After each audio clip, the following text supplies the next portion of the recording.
نعرف أصحاب شهادات لم يجدوا وظائف ولم يجدوا مرتبات، ونعرف من لا يقرأ ولا يكتب أنعم الله عليهم وصب عليهم من البركات. السر: وأمر أهلك بالصلاة واصطبر عليها لا نسألك رزقا نحن نرزقك. جاء أحدهم إلى أحد الصالحين يشتكي ارتفاع الأسعار والأثمان. قال الصالح: والله ما أبالي لو أن حبة الشعير بدينار، علي أن أعبده كما أمرني وعليه أن يرزقني كما وعدني. علي أن أعبده كما أمرني وعليه أن يرزقني كما وعدني. وما خلقت الجن والإنس إلا ليعبدون، ما أريد منهم من رزق وما أريد أن يطعمون.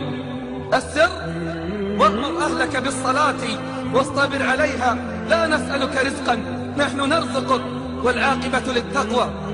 لما تنزل قول الله جل في علاه على النبي صلى الله عليه وسلم: فخلف من بعدهم خلف أضاعوا الصلاة واتبعوا الشهوات فسوف يلقون غيا. يقول النبي صلى الله عليه وسلم باكيا، يقول: يا جبريل تضيع أمتي الصلاة؟ يا جبريل تضيع أمتي الصلاة؟ قال: يا محمد يأتي أقوام من أمتك يبيعون دينهم كله بعرض من الدنيا قليل، فضيعت الصلوات وارتكبت المحرمات. كيف يستقيم الحال وكيف يتربى المجتمع على الفضيلة إن لم يحافظ على الصلوات؟ أليست الصلاة هي التي تنهانا عن الفواحش والمنكرات؟ أليست الصلاة هي التي تنهانا عن الفواحش والمنكرات؟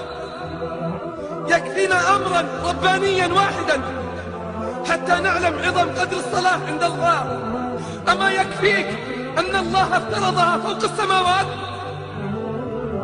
أما يكفيك أن تعلم من قدر الصلاة وعظم شأنها عند الله أنها فرضت فوق 7 سماوات وهو بالأفق الأعلى؟ ادنا فتدلى فكان قاب قوسين أو أدنى فأوحى إلى عبده ما أوحى. أمره ب50 صلاة فلا زال يخفف عنا حتى جعلت 5 صلوات بأجر 50. 5 صلوات بأجر 50. الصلاة نور، كيف تستطيع أن تسير في الظلمات؟